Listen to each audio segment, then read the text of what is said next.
Hello friends, good morning, and today we are going to start the problems on the basis of the probability.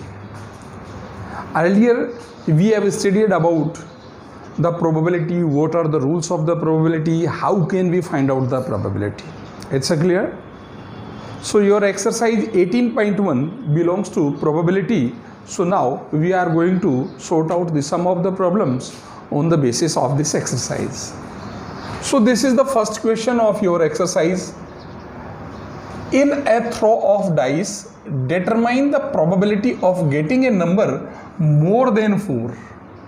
It means एक dice को अगर हम throne करते हैं, फेंकते हैं, पासा फेंकते हैं, तो 4 से ज़्यादा आने का प्रोबेबिलिटी फाइंड कीजिए.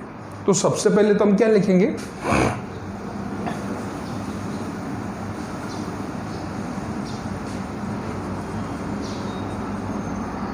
Total outcomes. अब टोटल आउटकम्स कुछ भी हो सकते हैं क्योंकि एक डाइस पे कितना होता है, 6 नंबर होता है, तो कुछ भी आ सकता है.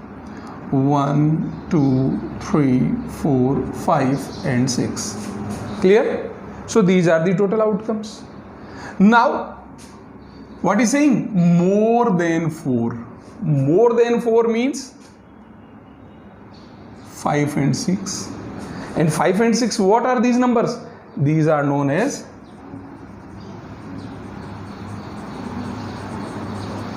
favorable conditions. Yeah, in other word you can say favorable outcomes. अब अपने पास में favorable outcomes कितने हैं? 2. और total outcomes कितने हैं? 6. अब अपने को probability find करना है, तो probability of an event is equal to favorable outcomes upon total outcomes. इसको सिंपलाइज किया, 2 1 जा 2, 2 3 जा 6. That's way 1/3 is the answer of your problem. It's clear?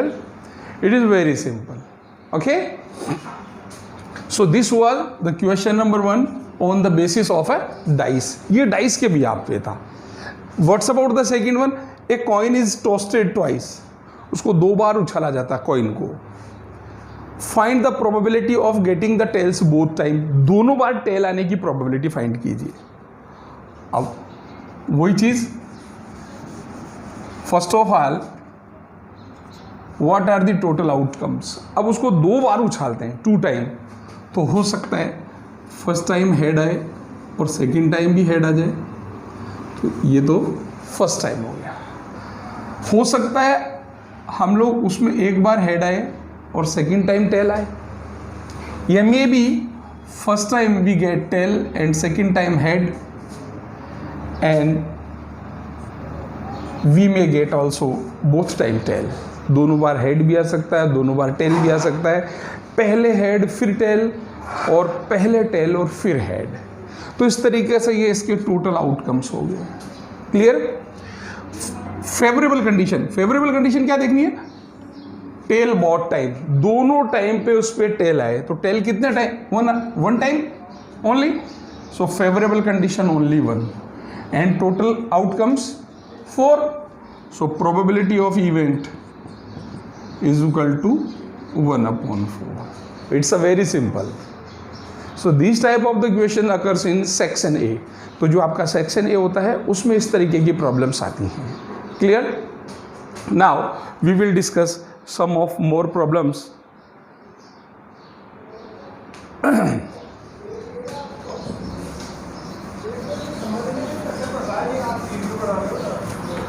Now this is the question number 3rd.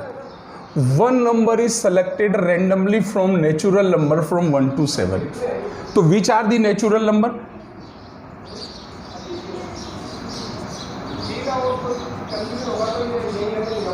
Natural numbers 1 to 17, and these are 1 2 3 4 5 6 7 8 9 10 11 12 13 14 15 16 and 17.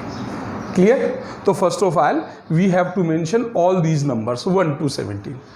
Find the probability that the number is prime. तो first of all we have to find out the prime number.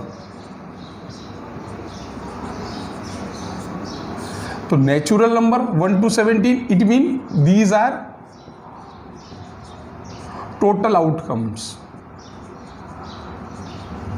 And prime number it mean this is favourable condition. Clear? अब आपको prime number पता होना चाहिए। Which are the prime number? The prime number are such number which are divisible by itself, जो स्वयं से ही divide होते हैं, जिसमें खुद का ही डिवाइड जाता है, उसके अलावा किसी का डिवाइड नहीं जाता, उन्हें हम लोग प्राइम नंबर कहते हैं। अब प्राइम नंबर कौन कौन से हैं? देखिए 2, बहुत से लोग कंफ्यूज होते हैं, 2 को प्राइम नंबर नहीं जानते। 2 प्राइम नंबर है। 2, 3, 5, 7, 11, 13 and 17, these are the prime numbers। Clear? Prime number जिसमें खुद का उसमें डिवीजन हो, बाकी किसी का डिवीजन नहीं हो। तो इसमें इन्हीं का डिवीजन हो रहा है और किसी का डिवीजन हो नहीं रहा है। तो टोटल प्राइम नंबर्स कितने हो गए? 1, 2, 3, 4, 5, 6 and 7। तो favourable condition 7 and total outcomes 70। Clear? And what is the rule of to find out the probability? The probability of an event is equal to favorable conditions. So these are the favorable condition upon total outcomes. So total outcomes are 17. So that's way 7 upon 17. This is the answer. Clear? So that's way we can find out the problem on the basis of probability. Now we move ahead. अब हम थोड़ा सा और आगे बढ़ के देखते हैं। Next is question number 4, and what is the question number 4? Find the probability of throwing head और tail alternately in 3 successive tossing of a coin. Find the probability of throwing head और टेल ऑल्टरनेटली। ऑल्टरनेटली का मतलब क्या हो गया? एक के बाद पहले हेड आ जाए, फिर टेल आ जाए, फिर हेड आ जाए, या पहले टेल फिर हेड और फिर हेड। ठीक है?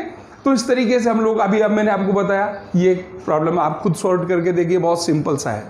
Next one, in the 5th one, yes this is very interesting friends. What is this?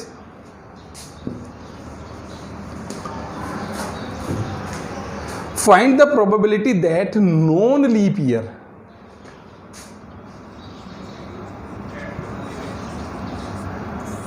Do you know mean of the leap year? There are the 2 type of the year, leap year and lean year. Leap year means 366 days and non-leap year means 365 days. जिस year में 365 days होंगे वो non leap year होगा, जिसमें 366 days होंगे वो leap year होगा। Clear है? And what is saying? Find the probability that non leap year should have only 52 Sundays. जिसमें सिर्फ 52 संडे हो, उसका 52 संडे होने का प्रोबेबिलिटी फाइंड आउट करना है। ओके? तो first of all you should no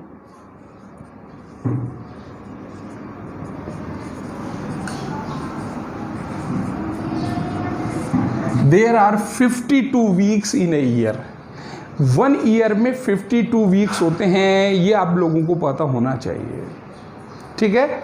और अब 52 वीक्स के डेज कितने हो गए friends? 52 into 7 is equal to 364 days.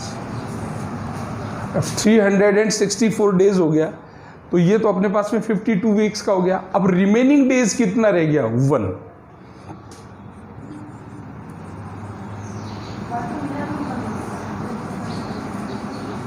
remaining days 365 minus 364 is equal to 1।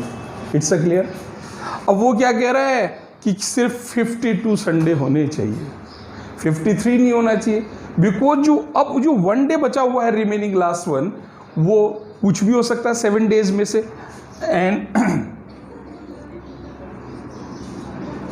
1 week is equal to 7 days. अब 7 days Sunday, Monday, Tuesday, Wednesday, Thursday, Friday and Saturday, इनमें से कोई सा भी डे इसमें आ सकता है, लेकिन इट शुडेंट बी संडे, वो संडे नहीं होना चाहिए। ये कह रहा है, क्वेश्चन में कह रहा है। अगर वो कहता है कि संडे होना चाहिए तो उसका प्रोबेबिलिटी डिफर होता है, लेकिन ये कह रहा है कि वो संडे नहीं होना चाहिए, इट शुडेंट बी संडे, तो संडे नहीं होने की प्रोबेबिलिटी बतानी है। तो एक वीक में 7 डेज है, ठीक है, तो फेवरेबल टोटल कंडीशंस कितनी होगी 7, और अपने पास में फेवरेबल कंडीशंस कितनी होगी 6, क्योंकि मंडे को संडे नहीं होगा, ट्यूसडे को नहीं होगा, वेडनेसडे को नहीं होगा, थर्सडे को नहीं होगा, फ्राइडे को नहीं होगा और सैटरडे को नहीं होगा। तो 6 conditions are the favourable condition, इसलिए इसकी प्रोबेबिलिटी क्या हो जाएगी 6/7। कितना 52 संडे होने का। It's clear? Okay friends, now we discuss the next question. What is the next one?